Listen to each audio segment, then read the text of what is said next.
You teach a child that fat means fat. It's not a slur. I'm fat. My body is fat. It's not a bad thing. I mean, it's not a bad word. I mean, you can't argue with that. That is the truth. Willies are a little bit silly. This is like, it's going to be a hit, and you can look through it.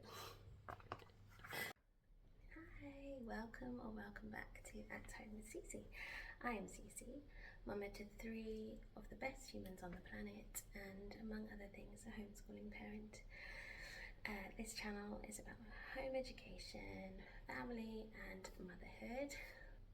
Okay, so I was just going to sort out our bookshelves because we've had a few new arrivals into the house, literature-wise.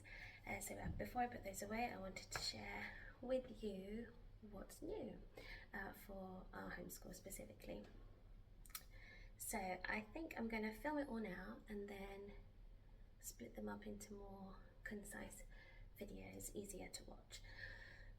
So look out for all of those, and let's get into it.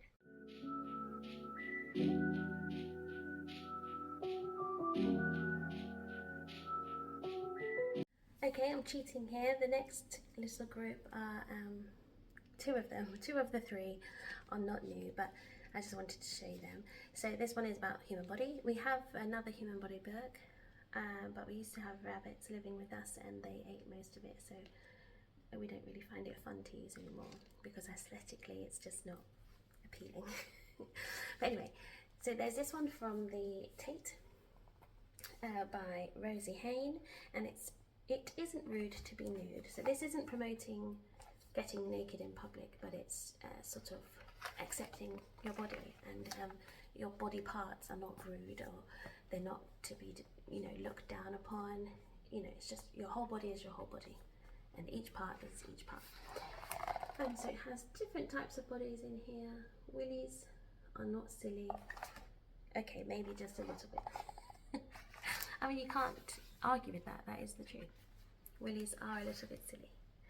Different types of arms, things that we don't really talk about, but there could be huge differences here, and so on. I would read this book to you, but I don't know. I think you should read it for yourself because it's quite short. But the illustrations are fun, and the message is simple and sweet. Along the same lines, Bodies Are Cool by Tyler Feder. I adore this book. I adore the rhyme in it. My little one finishes the sentence, or each sentence every time. It always ends with bodies are cool. Lanky bodies, squat bodies, tall, short, wide or narrow bodies, somewhere in the middle bodies. Bodies are cool. So we've got the shapes of bodies, the colour of the skin, the types of hair,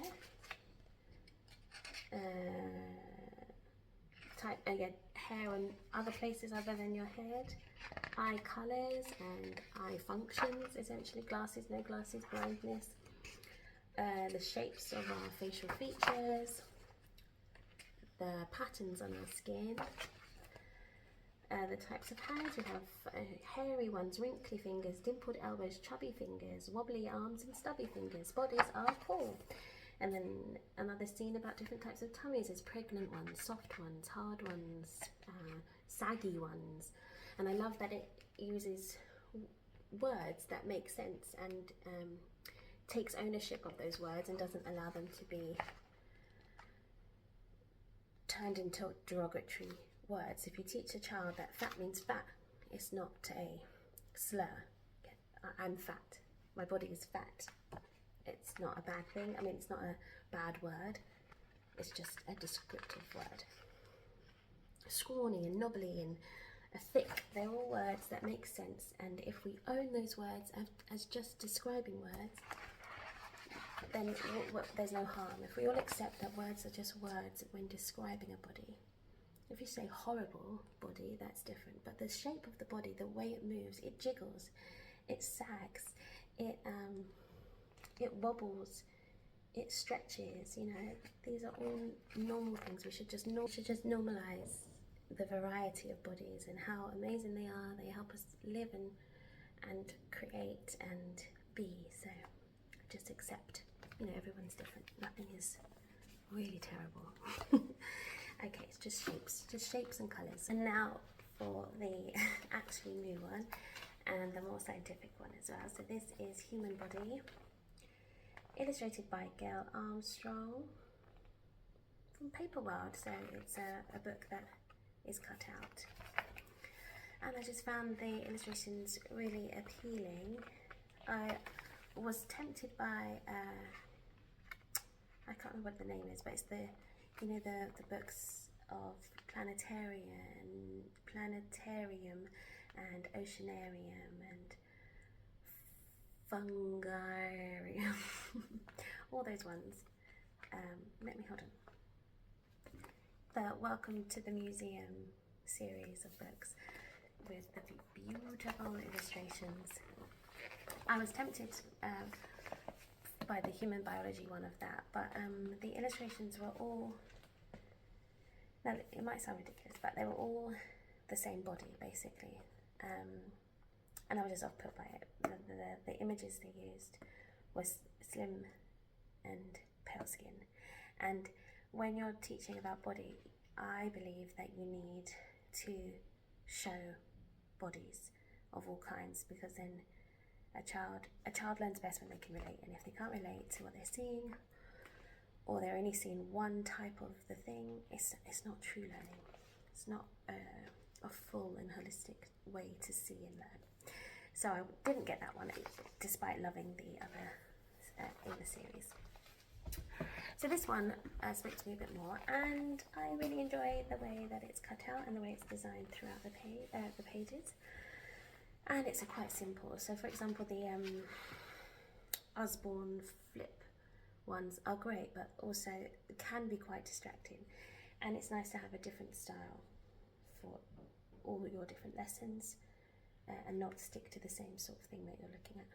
Otherwise you become complacent in how you engage with the literature. So there are still flaps and there are still pull-outs, so it's still interactive, but it's not as overwhelming in my opinion. And interesting. So there's loads of flaps on this page, and then sort of you can see better that it's inside. This is one layer. There's the bone, and then here are the organs, and then he's inside that specific organ, and then little sneaky bits as well. And then the mouth was what drew me, because she loves open mouth situations. That sounds really strange, but she likes, I mean, if you have a child under the age of, I don't know, 10, they love displaying their body parts and like looking at them in the mirror and things, and this is like, it's going to be a hit, and you can look through it.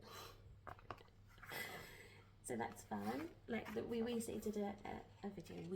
I recently filmed the inside of Maya's mouth because she wanted to see the what is it called?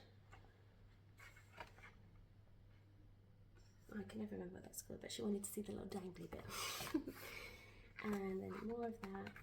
Open the nest, and they are flaps still, but I find them less overwhelming, and it's clearer what it is. The flap has more of a purpose than just hiding information. It's actually showing you the separation of all the organs. And then inside the ear, and the eye, and the mouth.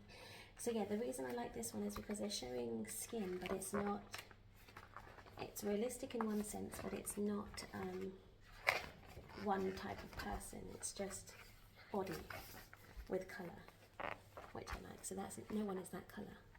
But you can, it's more relatable in my opinion. It's not identifying anybody. And then the parts of the brain. So I think it's lovely.